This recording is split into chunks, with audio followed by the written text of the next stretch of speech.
Olá, boa noite. Como vai? Vai bem? Está no ar pela TV Pantanal, canal 22, emissora do Grupo Gazeta de Comunicação, programa Opinião. Hoje estamos aqui ao vivo mais uma vez. Deixa eu pegar a colinha aqui, que é o meu roteiro. Está a postos conosco aqui, nesta quarta, 18 de dezembro, o glorioso, que a gente está tentando chamar aqui faz muito tempo, mas não chamamos ainda porque a gente estava meio que desencontrando, tínhamos contatos antigos, ou errados, né? E doutor, passar o cargo exatamente dele primeiro, juiz de Direito da 4ª Vara Criminal da comarca de Cuiabá, Marcos Faleiros. Também já teve lá na 11ª Vara Militar, Vara Criminal. Enfim, você viu que só por aí a gente tira a perspectiva de muitos assuntos a serem abordados nesta noite aqui no programa Opinião. Muito feliz por ele ter aceito o nosso convite e que seja a primeira de uma série de outras tantas ocasiões aqui de entrevistas ao nosso programa Opinião. Professor Lorenberg Alves, boa noite, como vai? Vai bem? Muito bem, Paulo. Boa noite, Paulo Coelho, e um grande abraço, mas um grande abraço mesmo a todos os nossos telespectadores, a razão maior do nosso programa. Então, a você que acompanha a gente também além do Canal 22, não é? O Canal 22, assim, aqui no Canal 22 e também pela internet no www.gazetadigital.com.br e ainda pela página no Facebook da TV Pantanal. Estamos ao vivo para o mundo inteiro. Obrigado pelo carinho da sua companhia, viu? Muito bom ter você aqui. Caso tenha alguma pergunta, alguma dúvida, alguma coisa do tipo, sugestão, interaja conosco por texto via WhatsApp 99932, está aí, ó, no rodapé do seu televisor, para a gente estar também absorvendo aquilo que você sugerir aqui no nosso programa ao vivo. Doutor Faleiros, muito bom. Marcos Faleiros, muito bom tê-lo aqui pela primeira vez, que nem eu disse. Espero que a gente possa continuar sempre falando, porque pensa num juiz, num magistrado que recebe cada bomba, rapaz, ali. Por onde ele vai? É só coisa quente, é só coisa polêmica. E não por ser polêmica, mas por ser de interesse público, a gente traz aqui... a gente convida, não é, essas pessoas, não por serem polêmicas, mas sim por contribuírem muito com os seus trabalhos desenvolvidos em prol da comunidade. Bom tê-lo aqui, obrigado por... Eu vou começar, olha só,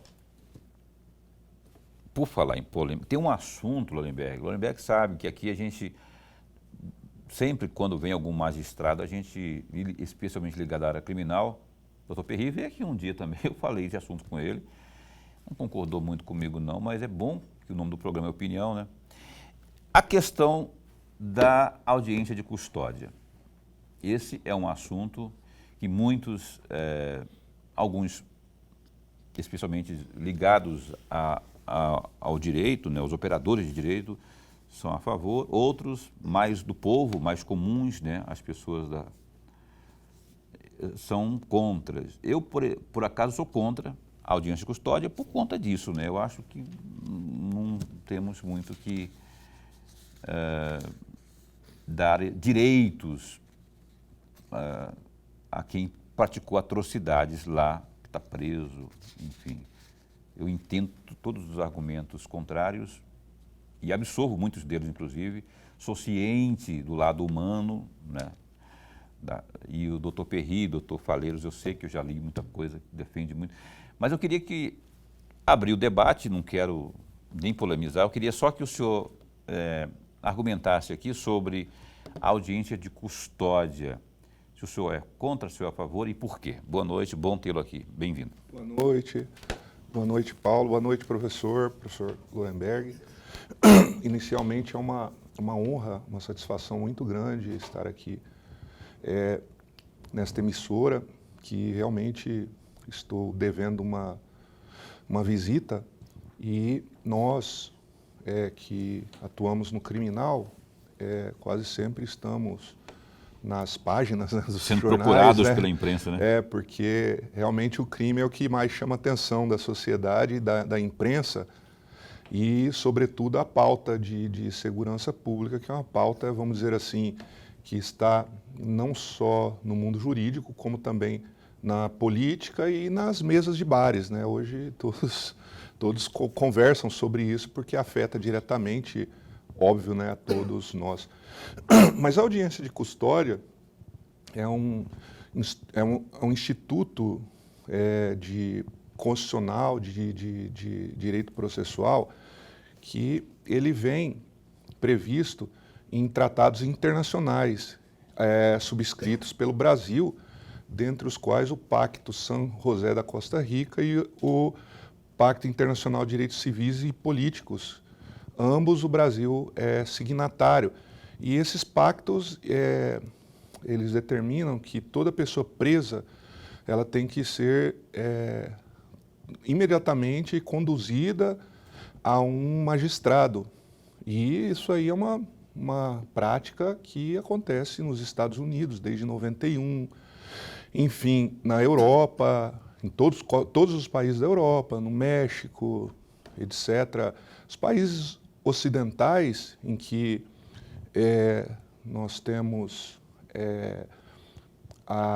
vamos dizer assim, a implantação do Estado de Direito, né, naquela concepção formal e material, ou seja, separação de poderes, uma Constituição, e no aspecto material, que é direitos individuais de cada um, oponíveis contra o Estado, né? Essa é a concepção moderna hoje do Estado de Direito, não é mais aquele Estado de legalidade, igual nós tínhamos no regime de 64, ou aquele Estado de Direito formal, né? Que só se preocupava, vamos dizer assim, com o processo legislativo, né? Passou determinado direito no processo legislativo, aquilo ali era direito, o que não tinha não era. Hoje não, hoje a concepção de Estado de Direito, ela é um pouco diferente desse Estado de legalidade e o Estado de Direito formal, vamos dizer assim. E vamos dizer assim, essa prática, o Brasil, ele estava devendo, porque ele subscreveu há muitos anos esses pactos internacionais e não o vinha fazendo. E é importante dentro da concepção do Estado de Direito, ainda que, de alguma forma, isso possa vir a gerar alguma impopularidade, mas essa preservação de direitos individuais, oponíveis contra o Estado, ela é um ônus desse Estado de Direito que a gente vive, entendeu? Atualmente, odiernamente, até o momento em que optarmos por não ter um Estado de Direito. Aí tudo bem, aí é uma opção, vamos dizer assim, enfim, por revolução, etc.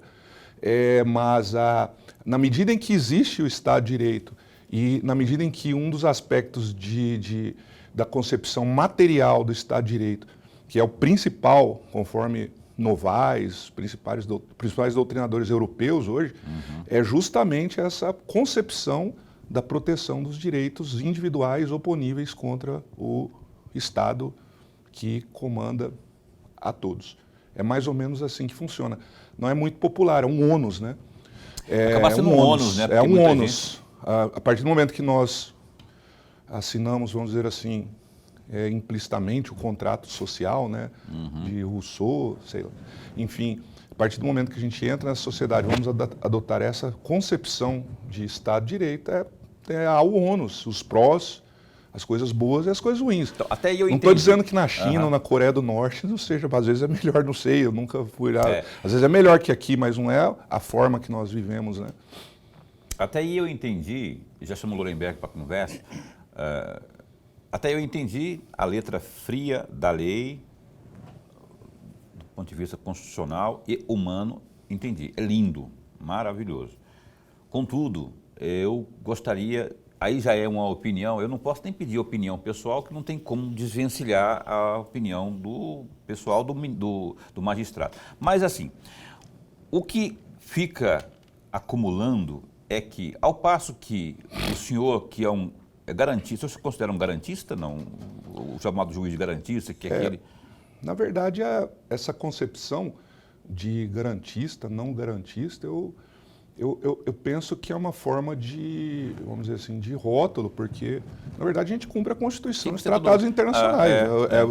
Eu, como magistrado, eu sou garantista. Entendi. Ou deixar de ser garantista. Eu só cumpro a Constituição e os tratados. Tá certo, né? Isso aí é o...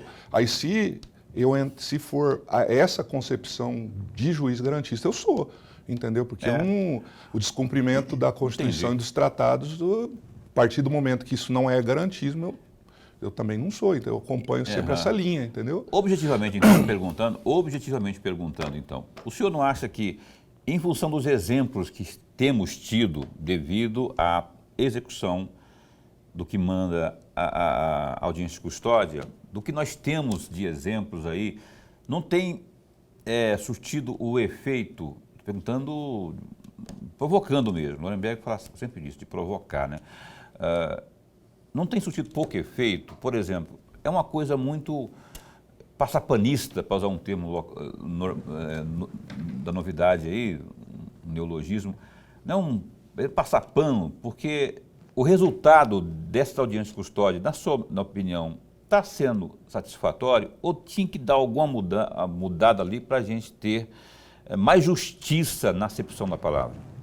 O objetivo da audiência de custódia principal, conforme os tratados internacionais, é a prevenção à tortura, né? Aqui no Brasil eles incluíram uma forma de... que a tortura também é amplitude, né? Uma opção de desencarceramento, né? Mas assim, o instituto em si, ele surgiu para prevenção à tortura e tratamento desumano, cruel, degradante, né? Essa é a ideia da audiência de custódia. No Brasil surte muito efeito, sabe? Não no sentido de persecução penal ou combater criminalidade, que não é essa a função do juiz. O juiz, ele é o garantidor, apesar de que há divergências, né, há entendimento de forma contrária, o juiz, ele é o garante da Constituição. Sim. Tem vários juízes, desembargadores que entendem que eles têm função de, entre aspas, de combater a criminalidade. Eu penso assim, que se você estar cumprindo a Constituição e por via transversa você vai combater a criminalidade, ok. Se não, também a obrigação nossa é ser garante da Constituição.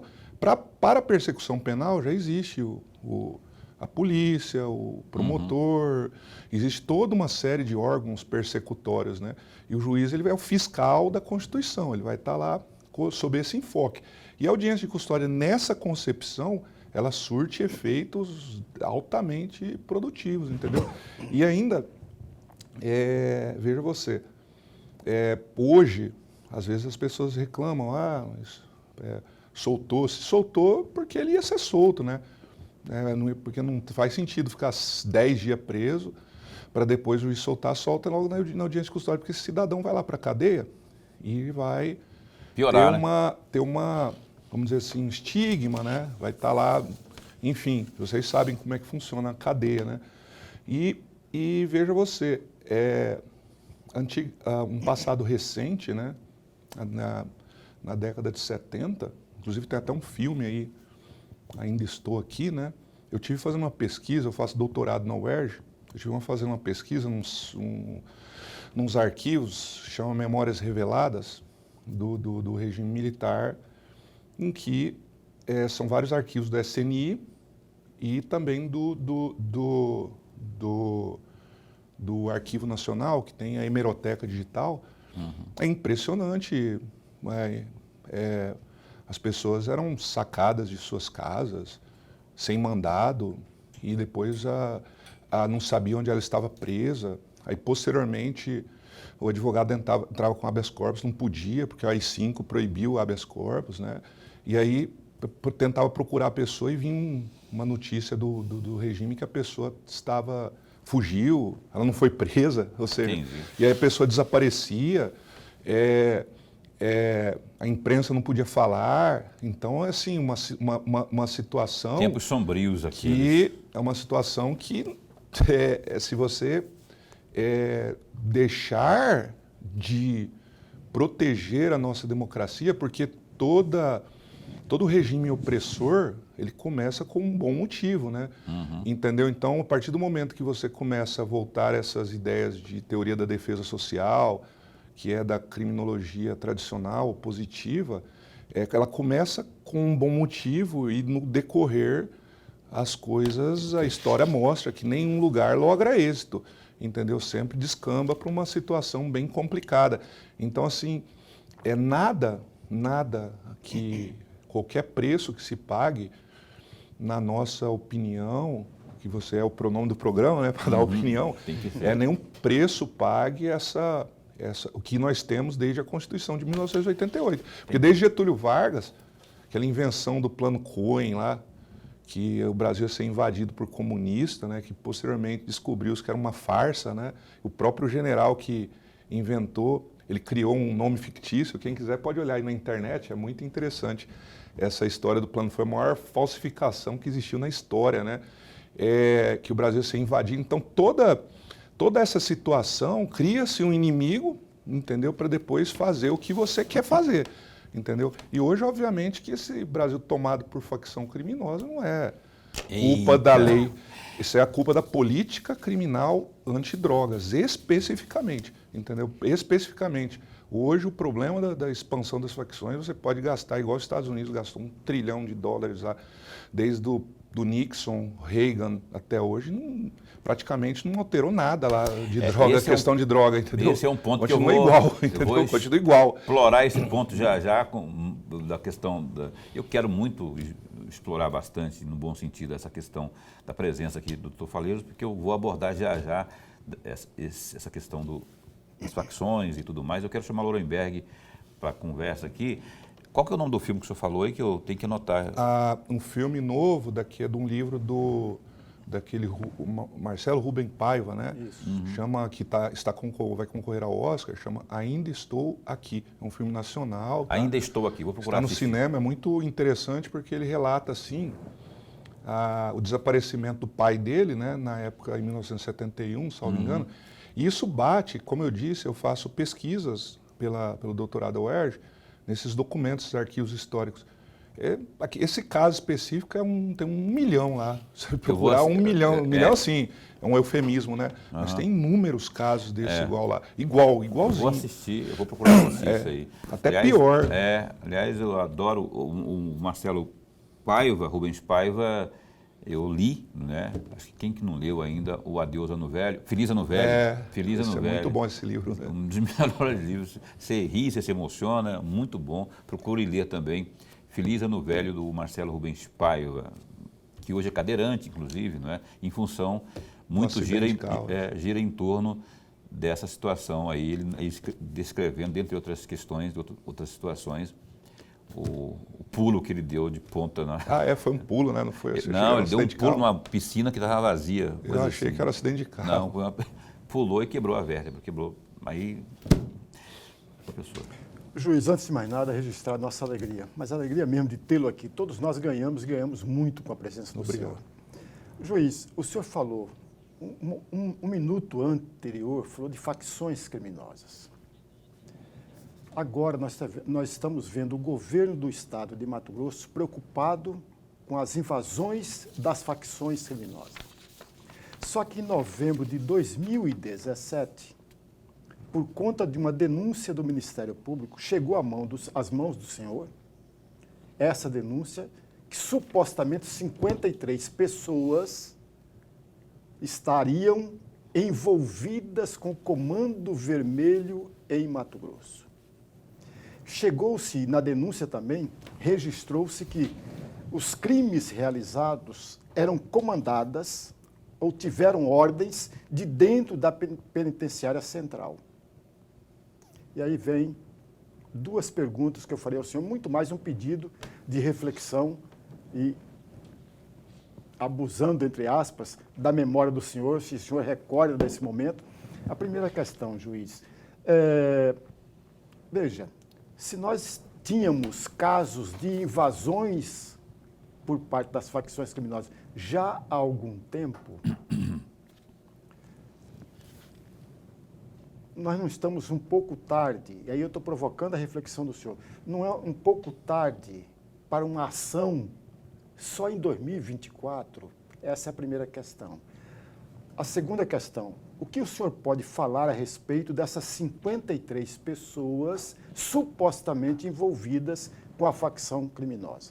O doutor Faleiro vai responder, para eu não ter que interrompê-lo, para chamar o bloco comercial, eu vou fazer isso agora, antes de interromper aqui a entrevista, antes de que ele comece a responder, e a gente volta já já, em 1 minuto e meio, com a resposta do doutor Marcos Faleiros à pergunta que o Lorenberg, que eu também estou interessado em saber a opinião dele. Já já a gente volta 1 minuto e meio.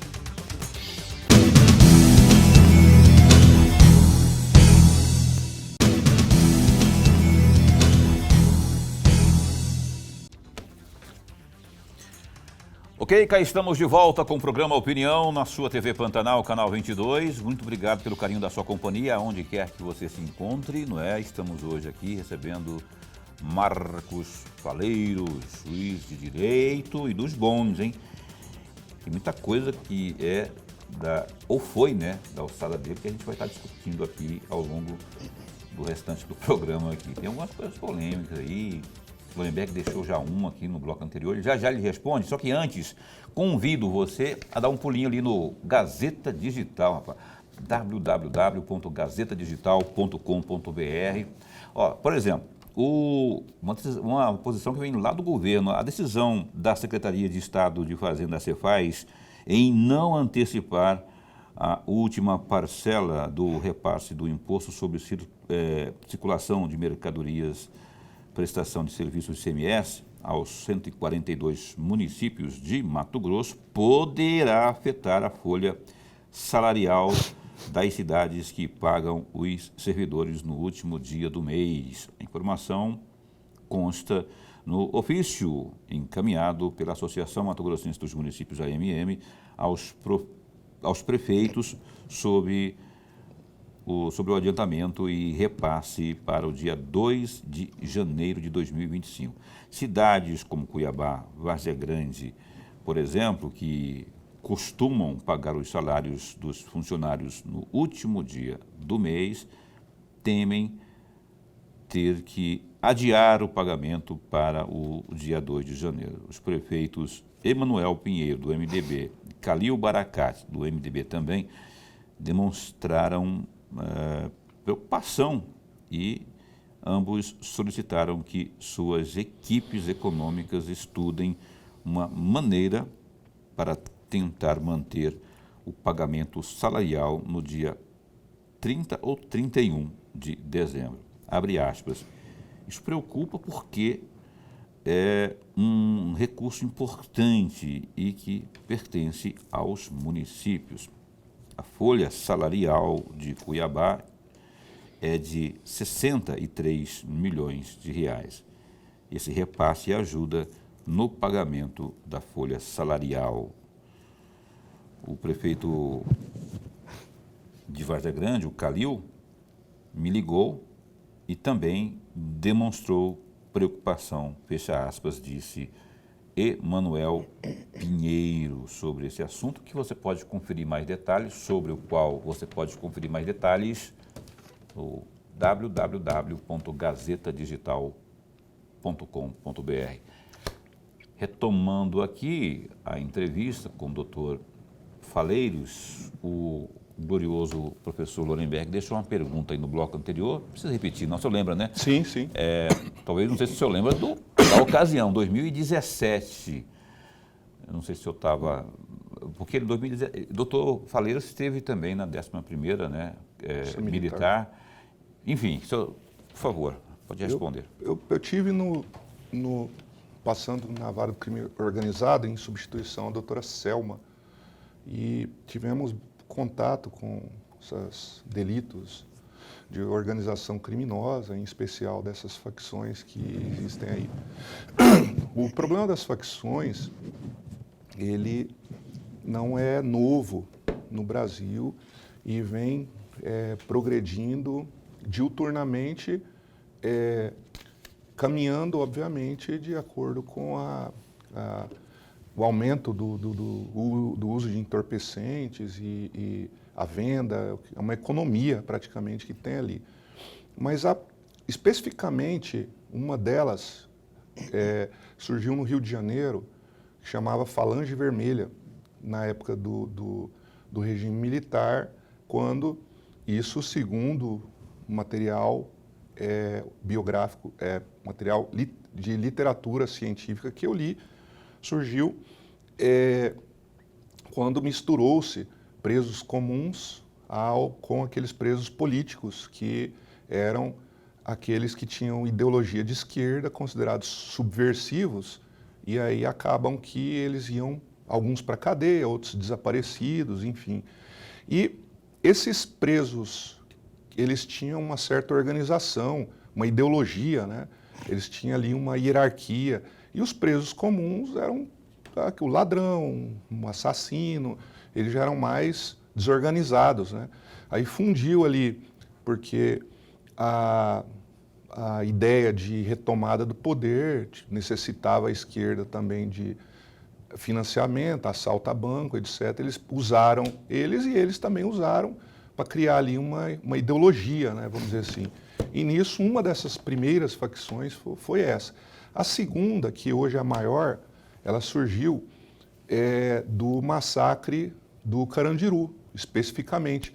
Era um grupo normal de pessoas lá que aí quando teve o massacre do Carandiru, em que morreram oficialmente 111 pessoas, numa ação desastrosa, e num presídio, um presídio em torno de 4, 5 mil presos num lugar só, quer dizer, é uma ação desastrosa em que ainda tiveram mais de 200 desaparecidos que dizem que fugiu, mas não se tem notícias. E também uma série de torturas num sistema de saúde mental, de presídio, se eu não me recordo agora de cabeça o nome, em razão dessas dois locais que havia muita tortura, surgiu também com uma ideologia, né? Uma ideologia de reagir, porque, veja você, se lá 4.000 anos antes de Cristo tinha um código de Italião, Código Hammurabi, né? Tinha a lei de Italião. Lá, naquela época, por exemplo, se a pessoa matava, ela tinha que morrer. Mas se a pessoa furtava, aí ela tinha, tipo, alguma pena menor, entendeu? Que era cortava uma mão, sei lá, uma chibatada, sabe? A questão é que o cidadão ia preso no Brasil, é a tal da história lá do Alborguete, né? Lá do Paraná, que bandido bom, bandido morto, desde que não seja os meus, né? Bandido, né? Desde que não seja de uma determinada classe social, elite, né? Entendeu? A ideia é sempre voltada para o pobre, né? Então, com essa ideologia, eles pegavam pessoas, torturavam, matavam, etc. Era toda uma série de abusos com relação a furtadores, usuários de entorpecentes e por aí vai, pessoas que não tinham muito a ver. Só que isso aí foi crescendo o poderio e eles viram num sistema de economia de drogas, que eles tinham muita capilaridade, né? Uma forma de ganhar dinheiro, né? Aí foi se infiltrando, misturando ideologia com capitalismo, num mercado que ele é maior do que das indústrias farmacêuticas no mundo, né? Que é o mercado da droga, né? E aí foram evoluindo paulatinamente nos nossos olhos, né? Entendeu? Sendo que na época do regime militar eles não ligavam muito para tráfico de drogas, eles queriam mais combater questões relacionadas à Lei de Segurança Nacional, então traficar droga não era muito combatido, o cartel de Medellín de Cali transitava normalmente aqui, especificamente no Brasil, no Mato Grosso, e eles não estavam muito ligados a isso, entendeu? Depois da redemocratização, começou essa preocupação, vamos dizer assim, com relação a essa criminologia de tráfico de entorpecentes, só que com políticas muito, às vezes, que alguns estudiosos falam que muitas vezes, será que o Estado às vezes não está investindo muito dinheiro numa situação em que está surtindo um efeito diverso daquilo que se pretende, entendeu? Nunca se parou para pensar nisso. Você está fazendo a mesma coisa sempre, gastando uma fortuna na repressão e não se está tendo resultados satisfatórios. Será que não é melhor a gente parar e pensar que talvez essa política não esteja tão correta, entendeu? E Qual que é a política fortalecendo. correta, então, na sua opinião? Qual que é a correta? Porque sempre vai ter uma ala crítica, não é? Sobre a eficiência de cada medida, de cada lei, por exemplo. A política de entorpecentes, eu não sou assim um estudioso e ninguém sabe direito também como que lida com isso, mas assim, hoje eu tive acesso a um pensamento conservador americano, em inglês, que chama Análise Econômica do Direito, que ele foi inicialmente idealizado por um cidadão chamado Posner, que era juiz lá nos Estados Unidos e foi assessor da Suprema Corte. E eles têm uma aplicação da economia em todas as áreas do direito, inclusive no crime, né? E lá, não só lá, como basicamente nas melhores que eu li, eles falam que a repressão ela tem que existir, todavia, acompanhada de uma política de redução de danos, entendeu? Por exemplo, um desses autores, a título de exemplo, estou falando que é o certo, tem que se levar em conta a política de redução de danos. Como, por exemplo, tem um desses autores que eles falam o seguinte, eu esqueci o nome dele agora, enfim, ele fala que, segundo ele, e eu achei bastante interessante, a melhor forma de lidar com o tráfico é assim, identifica-se o usuário, entendeu? Dá-se ali uma receita de tarja preta, sei lá, um cartão, o próprio Estado, ele vai lá, não compra, ele ganha a droga dele, vai usar, enfim, e vai lá e fica no canto dele. E a pessoa que ainda não é usuário, e só o Estado tem esse monopólio, né, de controlar essa questão da droga. Aquele que não é usuário, penas altas, para ele não entrar na droga, entendeu? Aquele que não é usuário, se ele for pego com droga, aí tem uma reprimenda satisfatória, não com essas mentiras que tem, entendeu? E, assim, ele acopla ali a repressão com a política de redução de danos. Agora, por exemplo, hoje, você não pode falar de dar seringa para a pessoa que usa crack lá, etc., que já vira um auê, entendeu? Nossa, tá... o Estado tinha, sim, dentro da política, de criar locais para eles usarem a droga, dar assistência lá. Isso vai diminuir furto, roubo, diminui um monte de coisa, entendeu? E fora o gasto de dinheiro público, porque hoje em torno de 30% a 40% de todo o dinheiro de segurança pública do Brasil é especificamente para narcotráfico, entendeu? Para tráfico de drogas. Imagina o tanto de dinheiro que não é isso aí. Juiz, promotor, etc. Então, a política tinha que ser estudada não de forma ideológica. A esquerda querendo liberar tudo, a direita proibir tudo, sabe? O conservador quer botar todo mundo na cadeia, maconheiro, não sei o que lá. E o liberal lá... Não, vamos sentar e ver o meio termo disso aí. Vamos ver o que sem ideologia, entendeu? Tem que tratar a política de drogas de forma mais de bom senso e mais dentro de um meio termo, entendeu? Você vê que como as coisas são, né? O que o doutor Faleiros disse aqui é, no mínimo, polêmico, a opinião dele. Eu ia até estender um pouco mais aqui, e vou estender mais daqui a pouco, não é? Porque é uma forma que ele está dizendo aqui, do Estado poder, ao tentar resolver o problema, em vez de essa repressão, tal como a gente defende, a maioria defende, criar espaços para que essa pessoa usuária possa fazer o uso, né? O senhor já imaginou quantas pessoas que estão ali, que não quer ser faccionado, ele vira faccionado só porque ele não tem como usar a droga dele? Isso não fomentaria o tanto o tráfico, de soldado, doutor? Hã? Isso não fomentaria o tráfico cada vez mais ainda, daria força a mais? Olha, os Estados Unidos, na lei seca, quando proibiu-se a bebida alcoólica, né, foi a época que mais tinha crime nos Estados Unidos, né? Al Capone, etc. Eles traziam tráfico de rum de Cuba, né? E veja você, ao se liberar a bebida alcoólica, que é uma coisa que é pior até que várias dessas drogas que tem aí, entendeu? Que são proscritas, né?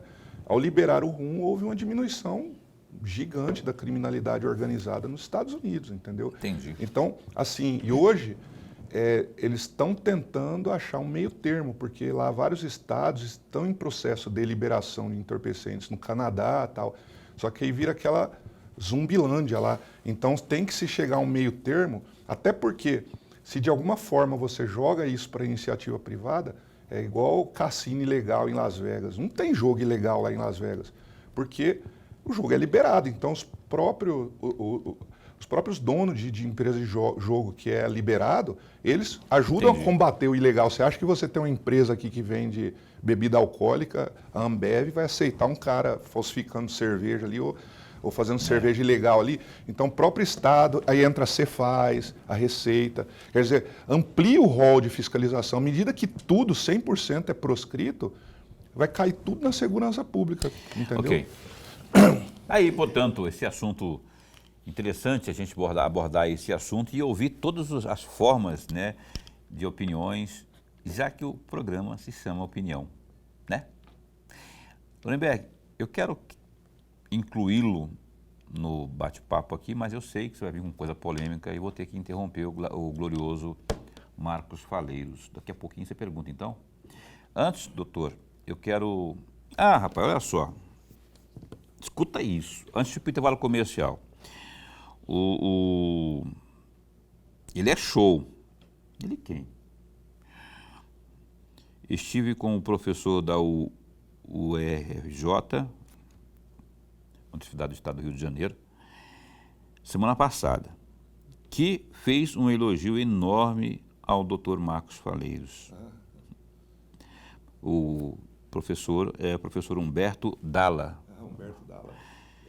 Doutora Maria Erotides mandou para mim aqui. Professor, obrigado. Desembargadora Maria Erotides é uma pessoa que eu me espelhei. Ela foi minha professora, me ensinou a fazer sentenças criminais. Desembargadora Maria Erotides, ela me conheceu estudante de Direito, ela já era magistrada e ela foi um espelho. A primeira sentença criminal que eu fiz foi com um modelinho que eu tinha dela, que ela escreveu tudo e ela é muito caprichosa, uma letra muito bonita, sabe? Muito obrigado, desembargadora, por tudo que a senhora tem feito pelo Estado de Mato Grosso, pela gente e por tudo. A senhora é um espelho de todos nós, tá? Muito obrigado. E meu espelho também, que eu adoro o trabalho que essa mulher faz pela justiça como um todo, pela justiça do Estado de Mato Grosso, pelo nosso Poder Judiciário, evidentemente, nesse combate à violência doméstica, esse combate à violência contra a mulher, que esse Estado aqui, infelizmente, lidera o ranking aí. Palavra justiça, se a palavra for justiça, Maria Erotides é o sinônimo. Então, doutora, que está me enrolando, rapaz. Faz horas que eu estou chamando para vir aqui, ela me indica meio mundo. Me dá, mas aí não acho um tempinho. Gostaria muito, seria uma honra para mim tê-la aqui, e será uma honra que eu sei que a senhora, agora em 2025, está lá entre os meus pedidos, Maria Erotides aqui no... Como veio Maria Helena, como veio o Perri, como veio o doutor Zuquim, enfim, veio a turma de juízes. O juiz mais bem, a gente faz questão, inclusive, de trazer aqui o nosso Poder Judiciário em forma de notícia no programa Opinião.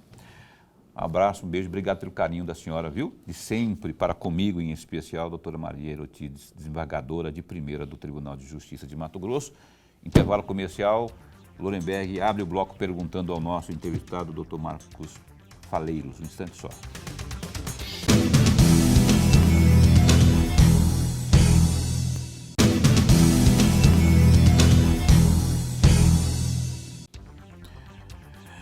Ok, de volta com o nosso programa Opinião. O professor Lorenberg vai abrir o terceiro bloco de perguntas ao nosso entrevistado desta noite, o juiz de Direito, Marcos Faleiros. Por favor. Juiz, o senhor esteve em 2019, o senhor esteve na 11ª Vara Especializada da Justiça Militar. O senhor também antes estava na 7ª Vara, antes da 11ª. E aí eu pergunto ao senhor, provavelmente o amigo telespectador está perguntando, dessas varas que o senhor esteve à frente, qual delas foi a mais difícil de lidar? quais são os problemas mais difíceis de serem lidados em uma dessas varas? Eu acho que é a militar, hein? Sabe por quê? Olha quanto casos de cabeça, Pacola, lembra? Da Ledur, lá do Bombeiros. Schaefer. Tem um bocado de coisa. Tinha aquele tenente lá, rapaz, tem muito que faleceu, né? Faleceu não, tiraram a vida dele, enfim. Olha, assim, sem sombras de dúvida todas as unidades foi a Justiça Militar. E vou explicar por quê. Porque geralmente, quando você vai tratar ali na vara do crime organizado e na atual que eu estou, quarta vara, etc., geralmente o delinquente ele já dá sinais, já tem ali antecedentes, enfim, normalmente é assim, sabe? Na auditoria militar, são pessoas que diariamente estão ali defendendo a sociedade de Mato Grosso, entendeu? Então não é muito claro assim se é delinquente ou não, entendeu? E muitos processos, eles são relacionados, inclusive, à atuação profissional deles, né? Por exemplo, um policial, não a desonestidade, por exemplo, um policial que ele está ali com vontade de salvar uma vida, ele exagera ali, acaba sendo acusado por maus tratos, ou um outro policial que quer ver a tropa bem treinada e acaba porque o militarismo ele é duro, sabe? Não é fácil, sabe? Entendeu? E a gente vê ali, às vezes é um militar que está com um problema, passando um problema familiar, psicológico, aí ele dá algum problema interno lá no batalhão. Então, assim, para você conseguir ali fazer uma diferenciação ali do delinquente mesmo para uma pessoa da delinquência em si ou para uma situação que foi um erro, uma situação diferente, entendeu? É muito complicado, a gente corre o risco de punir pessoas que já salvaram muitas vidas, entendeu? Então, assim, é muito mais difícil a justiça militar e também ela é uma vara, assim, que dá um retorno pequeno para o juiz, porque como são julgamentos colegiados, demora mais o processo, são menos processos, entendeu? Acaba que a produtividade não aparece, aí você fica Retorno que o senhor meio fala prejudicado. Quanto à produtividade? Isso, porque lá é tudo colegiado, você julga com outros coronéis lá, enfim. Então é uma situação bem mais complexa, vamos dizer assim, né? Entendeu? E outra, quando você pega também o militar que é envolvido com criminalidade organizada, também é muito doído, né? Você vê alguém que é para estar protegendo a gente, ele está praticando crimes contra aquilo que ele deveria estar protegendo, entendeu? Então, realmente, foi a unidade mais desafiadora que eu trabalhei na minha vida, assim, sem sombra de dúvida. Doutor, respondeu, Lunenberg? Sim, sim. Doutor, a propósito dessa justiça militar, que o senhor esteve por lá por um considerável tempo, quanto tempo mesmo que esteve lá? Mais de 10 anos, uns 12 anos. Virou referência, né? Valeiros. E olha só, eu quero uma opinião sua, porque nós estamos no meio de um debate polêmico, inclusive do ponto de vista administrativo e político, que é a questão das câmeras nas fardas dos policiais militares. O intuito lá no final é reduzir, inclusive, crimes, muitos dos quais o senhor já teve oportunidade de julgar, não é? Qual que é a sua opinião sobre isso? Se o senhor quiser se despir da posição de magistrado, tudo bem, mas eu queria eu queria enxergar o lado de um magistrado sobre isso, né? Porque é quem lida com esses processos, geralmente, na hora de julgar.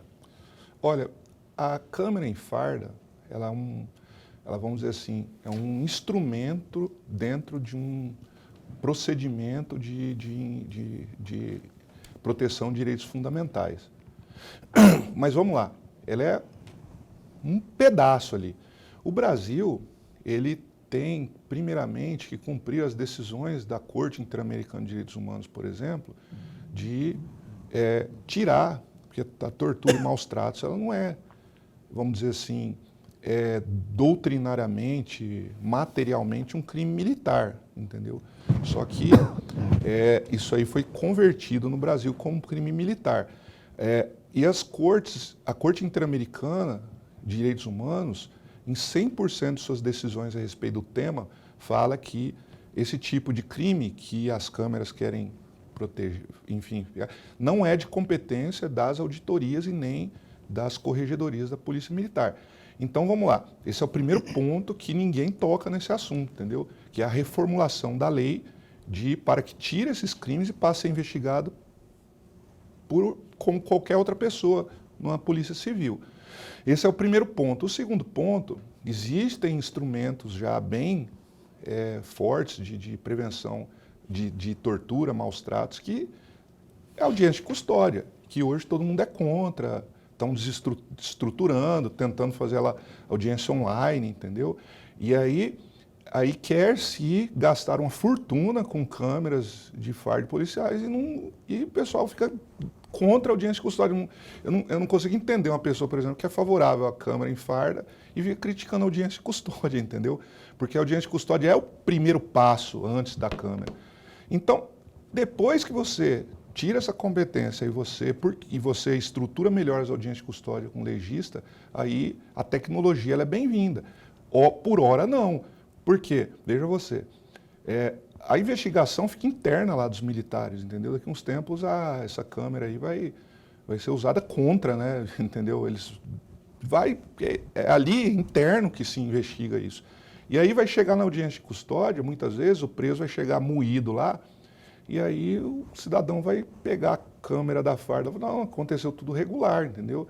É muito fácil quando você não é o gestor das câmeras, é difícil, mas quando você é o gestor das câmeras e é o fiscalizador, é muito fácil você fazer uma burla, entendeu? De um sistema de câmera. Mudar. Você entra lá antes, ou pede para um ganso lá, que tinha muito lá na Justiça de São Paulo, pede um terceiro informante da polícia lá, dá um cacete lá e depois ele entra lá com a câmera, bonito, o cara já está apanhado e joga a culpa na facção.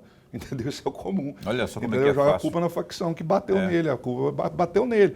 Então, assim, uma vez eu falei, tinha um coronel defendendo isso, eu sentei e falei para ele uns 100 formas que dá para burlar isso aí. Então, a câmera em farda é necessária? Mas veja você, não agora, como está. Tem que primeiro fazer uma estruturação, cumprir os pactos internacionais, cumprir ali as decisões da corte no sentido de transferir a competência de investigação e julgamento para a justiça comum, fortalecer as audiências de custódia, que já é um elemento importante de combate e prevenção à tortura, entendeu? E depois, como, vamos dizer assim, uma cereja do bolo, mexer com câmera em farda. Senão isso aí essa câmera em farda vai cair na mesma coisa que a gente falou no início. Isso é uma fortuna de dinheiro gasto, que vai surtir um efeito contrário daqui a uns tempos. Daqui 10 anos você vai ver o que vai acontecer com essas câmeras em farda aí. E do jeito que a gente conhece aí, você vai ver, vai surtir um efeito contrário, que ao invés de proteger os direitos humanos. Essa opinião minha é polêmica, entendeu? Muita gente vai achar, um monte de gente aí está divulgando pelas câmeras e tal. Eu não sou contra, como eu disse. É um elemento importante, mas ela é um instrumento do sistema. Tem que começar diferente. Aí o pessoal quer usar um instrumento, sendo que o sistema não está pronto, não está feito. O sistema jurídico, vamos dizer assim, de direitos humanos, o Brasil, ele está fraco, entendeu? De proteção de direitos humanos está fraco. Você quer criar um mecanismo, um instrumento material, vamos dizer assim, um tecnológico dentro de um... É como se você quisesse colocar ali um motor de Ferrari numa lata de Corcel 2, entendeu? Cara, vai fundir, não vai andar o carro, entendeu? É mais ou menos isso a câmera em farda, dentro da nossa experiência, a minha visão, isso é uma opinião, como você mesmo disse. Sim, opinião. É uma opinião. Por isso que eu pedi opinião mesmo, porque como o assunto é polêmico, há, nesse momento, muitas opiniões. E só concluir, na minha opinião, hoje vai ser um desserviço. Agora, depois que o Congresso estruturar essa situação de proteção de direitos humanos, aí fechar as frestas, aí ela passa a ser um instrumento interessante. Agora, por exemplo, um instrumento interessantíssimo que pode combater não só a criminalidade, como também tortura. Câmera nas ruas, pô. Espalha lá nos bairros, toda na manga, não sei o que lá, coloca câmera nas ruas. Aí você vai ver o policial e vai ver o crime Que também. puxa Quer dizer, placa de carro, que puxa placa de carro, puxa tudo. Quer dizer, é uma situação muito mais eficiente, hoje, atualmente, que você vai conseguir ver tudo, entendeu? Não especificamente a câmera da farda. Enfim, Eu vou mas pegar é uma opinião. pegar minha caneta e vou pegar aqui o papel hipotético e vou assinar aí embaixo tudo que o doutor falou, que eu concordo. Com a opinião, eu posso opinar, viu? Ah, jornalista não pode. Pode opinar, sim. Eu respeito as opiniões contrárias, mas eu penso exatamente igual. E temos que fechar essas frestas aí para não ter os neguinhos, posto de expressão, neguinho, não vem chamar, burlarem, que eles acham uma forma sempre de, os chamados gansos aí, Lorenberg, a última pergunta do programa, ela não pode ser longa e tem que ser polêmica para aquela coisa assim, por favor. Juiz, no dia 14 de novembro de 2022, o senhor participou daquele programa Por Dentro da Magistratura? Sim. E um trecho, já que o senhor repetiu por várias vezes a questão da tortura, um trecho que eu peguei foi exatamente sobre isso. O Brasil tem uma questão diferenciada no que tange a questão de tortura, qual seja uma certa tolerância. E aí, no finalzinho desse trecho, o senhor fala da questão do cultural. Eu gostaria muito de ouvi-lo, um comentário a respeito. É mais uma resposta que não pode passar de 2 minutos, no momento de Antônio Carlos Silva. O senhor tem 2 minutos. Tá. Essa resposta tinha que ser mais longa, mas vamos lá, rapidamente. É cultural. É cultural por quê? Veja você. O Código Penal do Império, que era o livro 5 lá das ordenações, era o Código Penal, ele tinha 90 não, mas a maioria das penas lá era sobre tortura, chicotada. Só pena de morte, acho que devia ter uns 4 tipos. Era pena de morte por queimadura, morte por afogamento, morte, enfim. Você vê a pena que Tiradentes recebeu, foi esquartejado. Vamos lá. Então, isso aí é herança da igreja medieval, da igreja católica medieval, que usava a tortura por confissão, entendeu? Nos casos de bruxaria, que matou mais de 4 mil mulheres só na Espanha e por aí vai. E eu fui até no Museu da Tortura, lá fica na Espanha, né? É impressionante o que eles faziam, sabe? E isso foi enraizado no Império, sabe? E com a Constituição de 1824, Constituição do Império, aboliu-se o Código Penal livro 5, só que perdurou, lá proibiu a tortura, só que proibiu a tortura só para branco e não falou nada de negro, até porque tinha escravidão, mulher e índio, no caso, povos originários hoje, né? Isso perdurou e foi perdurando essa questão dos maus tratos, tortura e tratamento desumano, cruel e degradante, e isso foi no Getúlio Vargas, enfim, tinha a polícia do Getúlio Vargas, até o Filinto Miller, né, que praticava esse tipo de tortura. Depois veio do Dobskoy, em 64, que todos nós sabemos o que aconteceu. E veja você, a proibição da tortura da Constituição 1824 e por aí vai, todos os tratados que o Brasil aceitou. De quando que é a lei da tortura? A lei da tortura é de 96, salvo engano, depois pode 97. olhar. 97 que a lei da tortura é. Quer dizer, de 200 anos aí, por que a lei veio aparecer só em 97? Porque ninguém está interessado de saber se foi torturado ou não. É cultural, entendeu? Enfim, eu vou estar encerrando aqui, mas isso aí para o Brasil tem esse problema cultural, sabe, de tortura. Isso aí a gente tem que mudar. Isso não é humano, sabe? Isso não é humano. É até uma judiação interromper, porque ele tem uma série de argumentos para continuar nesse raciocínio, mas eu tenho que... Horário de rede, senão o Dorileu vai ligar aqui, vai me dar... Eu não quero ser demitido logo no virar. Imagina, Lorenberg, no resto do ano, no final do ano. Não pode. Não vai.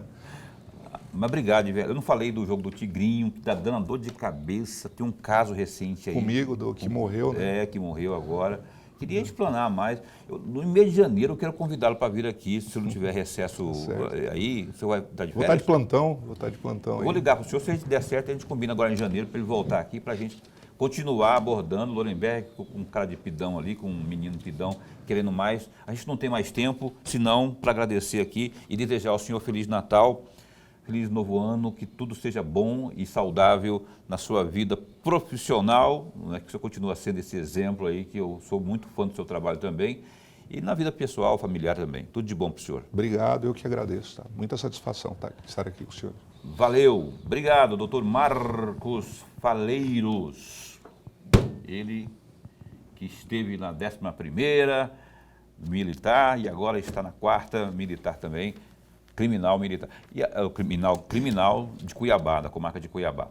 É isso, obrigado a todo o Poder Judiciário, falei doutora Maria Ortiz aqui, a todos que já vieram, que não vieram, os juízes, enfim, todo mundo que está conosco há esse tempo todo, nos acompanhando, prestigiando, muitas vezes com presença aqui. Lorenberg. Até amanhã. Amanhã?